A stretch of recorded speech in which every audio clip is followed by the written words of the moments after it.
Merry Christmas from Holmfirth. Do you remember Foggy buying 100 Christmas trees? Or Barry going missing on Christmas Day?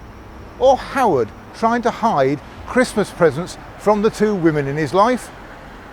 As it's the festive season, what better time to remember some classic Christmas Last of the Summer Wine episodes?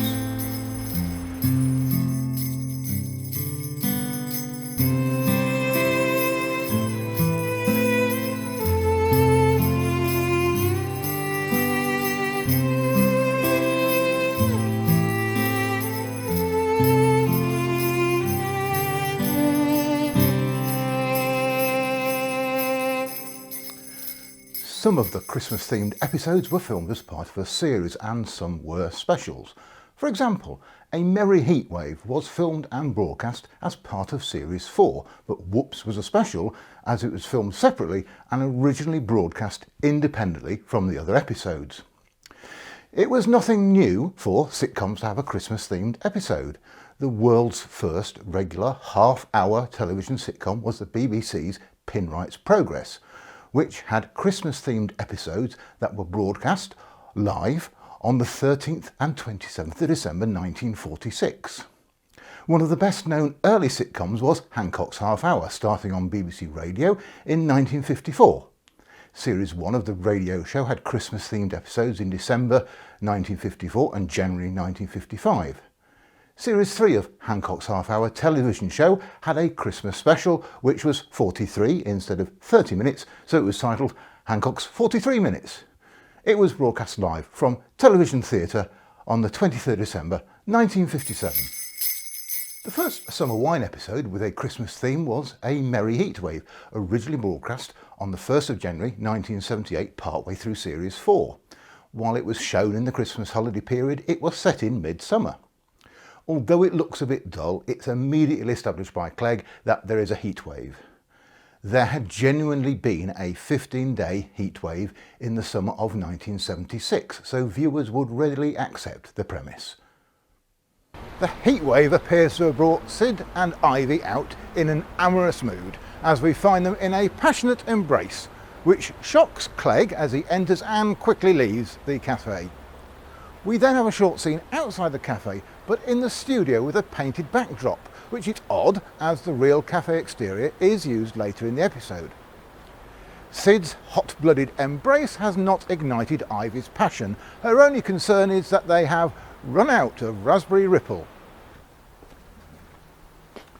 We now learn that Nora has heard that her brother Billy in Australia was not going to last until Christmas.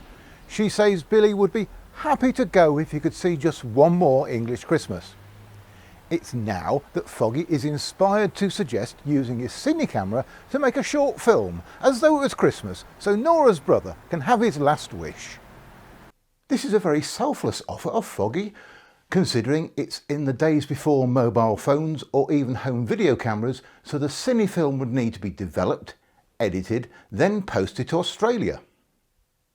Foggy visits an upmarket home to buy some holly and returns with a sad-looking sprig, so Compo goes and helps himself to a massive holly bush, complete with roots.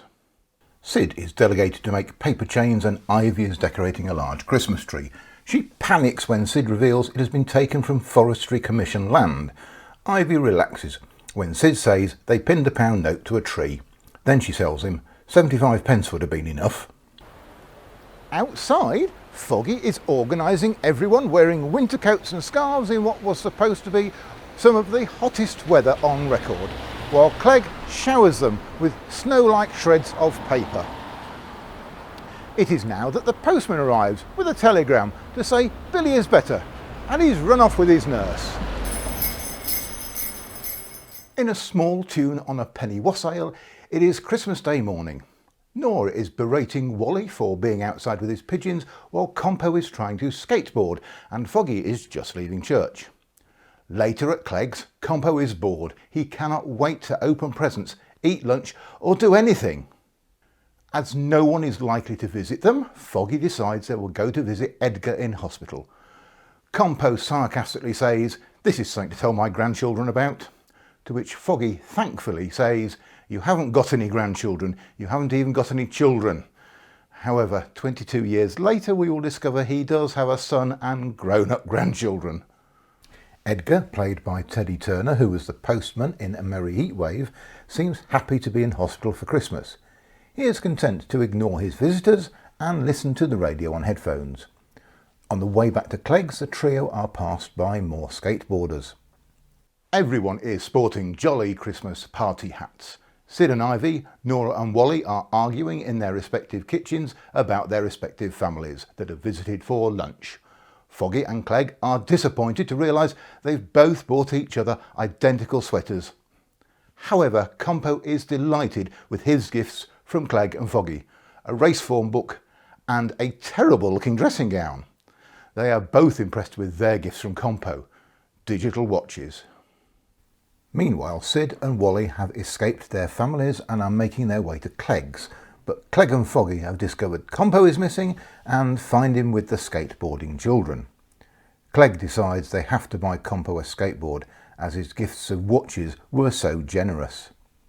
As the sound of a band playing Christmas carols approaches, Compo and the children skateboard down the hill and inevitably the two parties collide in an inharmonious racket. And A Dewhirst Up a Fir Tree is another seasonal episode not set at Christmas. The episode was filmed as part of Series 5. Unfortunately, the denouement was spoiled if you'd seen the promotional trailers. The trio are at Clegg's and Compo is keen to get out in the sunshine, but Foggy is setting up a slide projector and screen to remind them of what a disaster last Christmas was, because they left their shopping until Christmas Eve. He shows a series of slides demonstrating what a bad idea that was. However, they had a good Christmas the year before, as we've just seen. Foggy decides to start his Christmas shopping early, but is surprised that the shops aren't selling Christmas cards in the summer. Later in the pub, Foggy is smugly cheerful to have the luck to meet a man with information about the Forestry Commission Christmas sale, and has acquired a map showing the location of 100 Christmas trees for £10. Compo and Clegg are rightfully flippant about the authenticity of Foggy's purchase.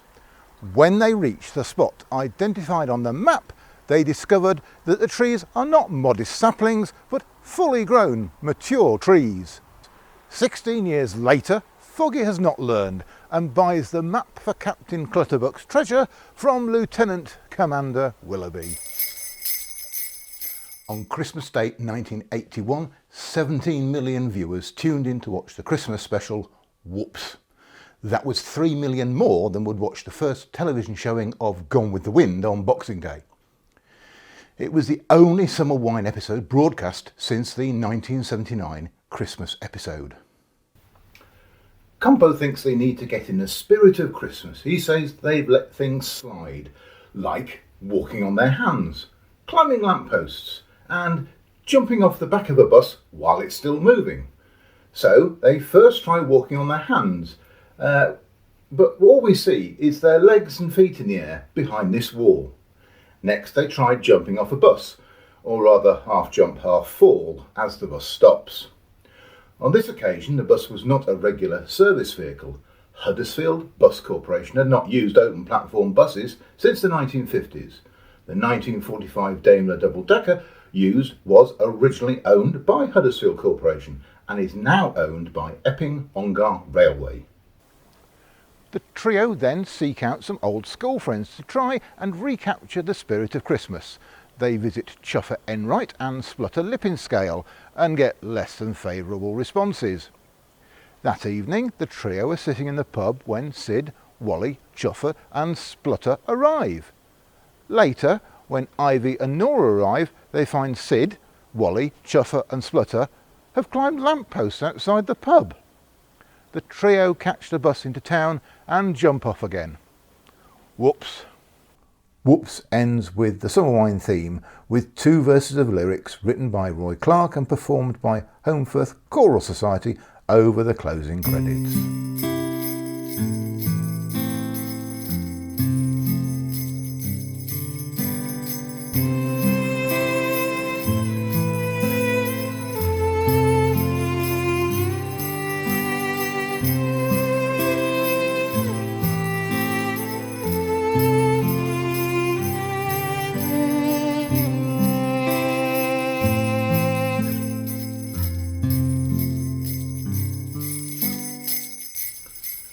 Foggy has booked a self-catering holiday cottage for the trio in All Mod Cond.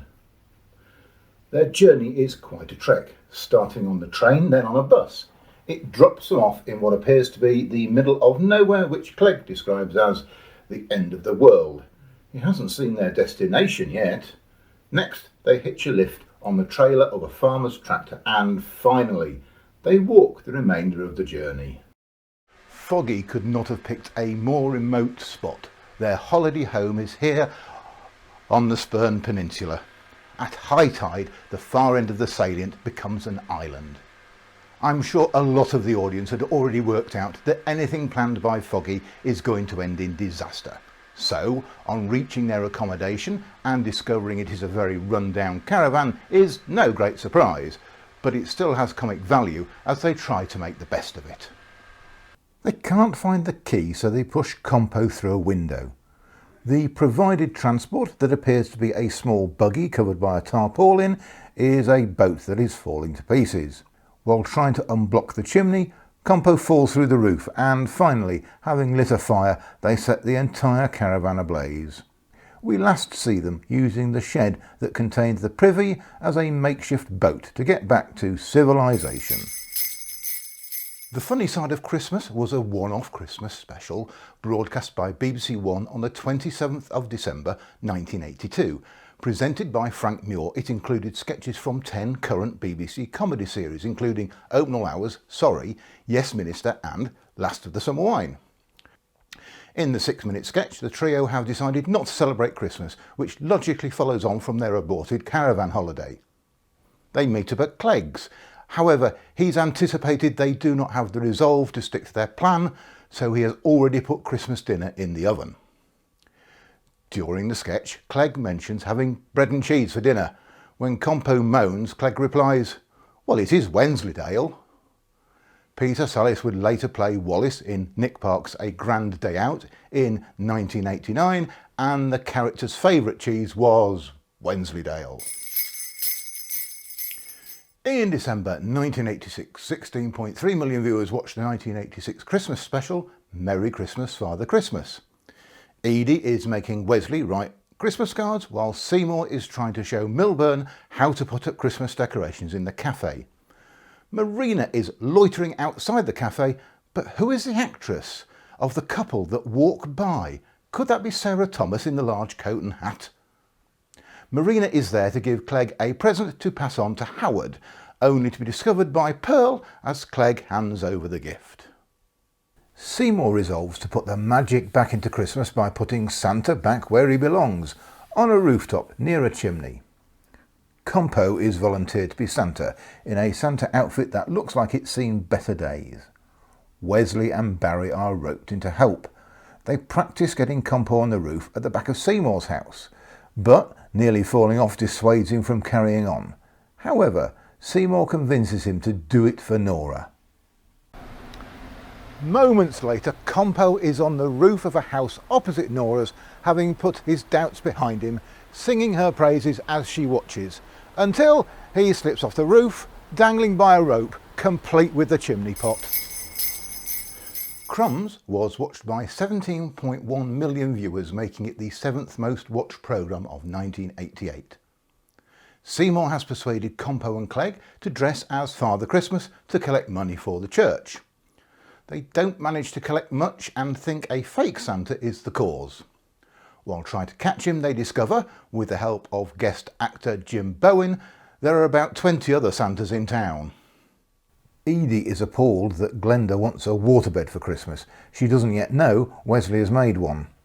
When the trio enter the pub, still dressed as Santas, and frighten off all the customers, Clegg admits he is a CRUM, an acronym which he says stands for the Christmas Resistance Underground Movement, dedicated to bringing an air of misery back to Christmas. The fake Santa turns out to be Howard, who is more of a real Santa than the others, as he's volunteered to be Santa in the town grotto, with Marina as the good fairy. Howard reveals his subterfuge to stop Pearl discovering his assignations with the good fairy is that he's at Auntie Wainwright's, her first appearance in the show. Cliff Richard's Mistletoe Wine can be heard in the background, which was the Christmas #1 that year and the biggest selling single of the year. Seymour volunteers the trio's help to keep Auntie safe. She soon shows she doesn't need much help as she demonstrates her ability to sell anything to anyone.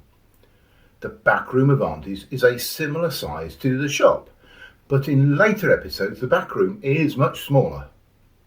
This episode featured a one-off appearance of Yvette Fielding as Milburn's girlfriend Fran. Milburn himself didn't appear as actor Jonathan Lindsley left the series the year before. While Ivy and Nora have a drink at Nora's, she remembers Wally, who has passed away following the death of actor Joe Gladwin in 1987. The trio think they're in for a dismal Christmas Eve at Auntie's, but by the end of the episode just about everyone seems to have turned up and there is party food for everyone. Meanwhile, Marina and Howard have probably what is their most passionate kiss. In What's Santa Brought for Nora then, Compo is trying to earn some money to buy Nora a Christmas present by charging people to see his performing ferrets at the church hall. We get a brief glimpse of his show as Compo, well, it's double actually, jumps off the stage chasing a ferret under the chairs to the back of the hall to where the real Compo appears. Near closing time in a department store, Compo is looking for a gift for Nora, but the perfume and earrings are all too expensive. The store, Peter's in the Packhorse Centre, Huddersfield, closed in 2020. Ivy and Nora once again share a scene reminiscing about their late husbands while setting the table in the cafe for a party. Having run out of other options, Compo goes to see if Auntie Wainwright has anything suitable as a gift for Nora. This was the second guest appearance of Jean Alexander, who became a regular from Series 14 in 1992. Since her first appearance, the building used for Auntie's shop had been modified, so the production crew had to build a fake frontage. Compo settles on a hat, which is unmistakably a Nora Batty hat. It is covered in plastic flowers. However, he never gets to give it to her, as it gets wet. Compo puts it in Clegg's oven to dry it off, and it burns. Meanwhile, he has acquired the present Howard had bought for Marina: skimpy black underwear. Nora is not amused. Scenes in Clegg's home were a studio set shot on videotape, but the real interior of the property used for Howard's home was shot on film. This was the last full episode to feature Seymour Utterthwaite. In the first episode of Series 12, he leaves for a job at a school. At the party, everyone opens their gifts. The final present, which Ivy opens, is a painted egg, a teaser for Foggy's return in the following series. In Barry's Christmas, Foggy has bought himself a bleeper, a radio pager that bleeps when his phone number is called. His purchase is scorned and derided by Compo and Clegg. Meanwhile, Wesley has bought himself a 1971 Ford Zephyr Mark IV hearse. In the pub, the trio and Wesley discover Barry dressed as Santa Claus, who has been in the pub since the night before. Glenda is upset because Barry didn't come home, not helped by the other ladies making pessimistic suggestions about what might have happened to him. Foggy telephones Glenda to let them know they found Barry, and Foggy gives her his bleeper number to contact him. However, they make the mistake of giving Barry more alcohol and he passes out, so they put him in the back of the hearse to take him to the hills for some fresh air. Wesley leaves them walking Barry in the countryside, so they decide to catch a horse to carry him back home. However, Glenda calls Foggy's bleeper, which startles the horse and it gallops off with him. This is the last appearance of Barry until he returns 6 years later in the 1996 Christmas special Extra Extra. There is no on-screen title for this episode, and unusually the opening and closing credits fade to sepia.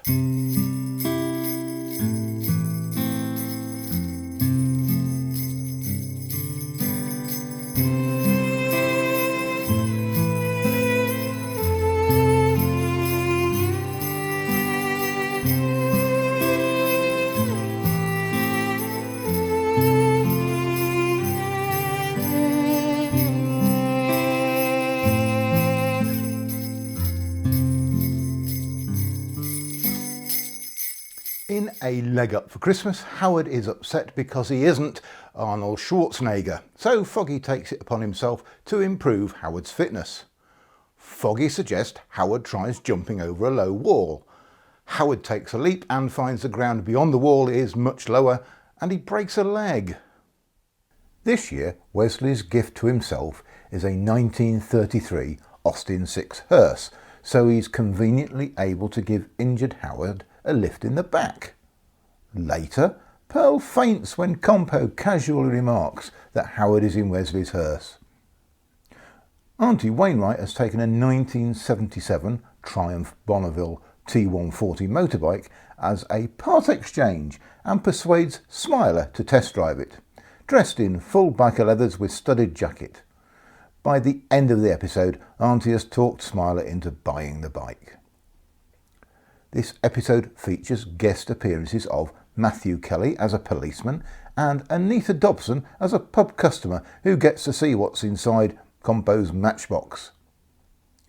Now Foggy decides to help Howard get out of the house to meet Marina at Clegg's.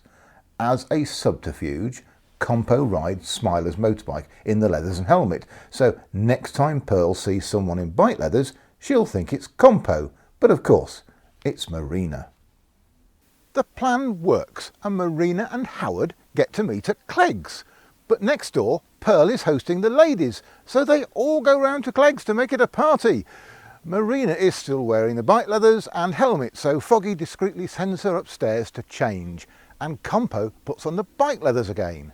Somehow Marina ends up on Clegg's roof and Santa walks past. The house used was a different property where the roof at the back of the building is at ground level, a lot safer and more convenient for filming. It is 8 years before the next Christmas themed episode, A Short Blast of Fred Astaire. This was the first of 3 consecutive Christmas themed episodes that were not broadcast within a day or two of Christmas Day. Perhaps this signified that while the BBC considered the show worthy of a special, it did not merit being in the Christmas week schedule. Some people are keen to get involved in the Christmas concert, but others are somewhat reluctant. Clegg would rather be the casualty of one of Billy Hardcastle's wayward arrows than tell a funny monologue, until Billy proves exactly how really bad his aim is. Glenda wants Barry to do a magic act and Pearl has decided Howard will sing a duet with her and not perform with you-know-who. Marina is not seen in this episode.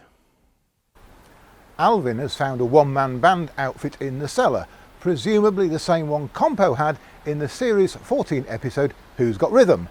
However, Alvin seems to have a new drum. Compo's was damaged when he fell down the steps. Alvin decides to perform on rollerblades, but rolls away through a gap in the wall, especially created for the show.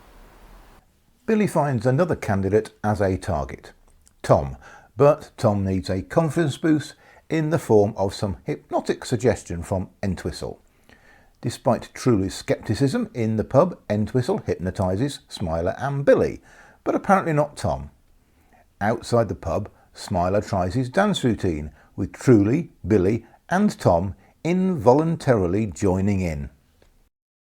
All dressed in their concert costumes, everyone meets at the bus stop to go to the show, just as Lionel Blair happens to arrive. Then a car pulls up, playing music loudly. Immediately, everyone starts performing the dance routine, including a tap-dancing Santa. The show's closing theme uses an arrangement of Putting on the Ritz to accompany the choreography. To give a seasonal look to the locations for variations on the theme of the widow Winstanley, the fields alongside Mount Road Marsden have been given the effect of snowdrifts. Nora receives a phone call. "I get £1,000 off a new kitchen," she says. 2 years later, Clegg's cousin Aubrey makes the same offer to Clegg in the Series 27 episode, Follow That Bottle. Clegg is writing his memoirs, but he's having trouble remembering people's names, particularly a tallish girl from school with blonde pigtails who like licorice. Ivy and Nora identify the girl as Audrey Needham, now the widow Winstanley. Lewis Emmerich returns as P.C. Walsh after an absence of 15 years following the death of Tony Capstick. Truly has the wicked notion to match the notoriously woman-shy Clegg up with the widow. When she shows up at his door, Clegg takes refuge at a poetry reading at the library disguised as Father Christmas. Sir Norman Wisdom makes his 7th and final guest appearance as Billy Ingleton. He mourns his late hamster Hubert, and at the poetry group in the library he gets to recite a poem about falling in love that turns into a song. The music and lyrics were written by Norman Wisdom. In Merry Entwistle and Jackson Day, Howard's latest subterfuge is to get Clegg and Truly to carry snooker cue cases, while Howard also has one, so they can all go out together, apparently to play snooker. Despite this, all three still try to hide their cue cases by sticking them down their trousers. Meanwhile, Auntie has Smiler riding in the back of Entwistle's truck dressed as Santa, advertising her Christmas grotto. Most of the location filming was done in Brighouse, not Holmfirth. While stopped in the street, Smiler gets off the truck but gets his cloak caught on something and has to chase after the truck. Seeing Clegg and co helping exhausted Smiler to Clegg's, the two PCs think Santa must be dead or a dummy. He is soon drunk as Clegg plies him with whiskey to warm him up. Watched by the PCs, they put Smiler, wrapped in a blanket, on the back of Entwistle's truck.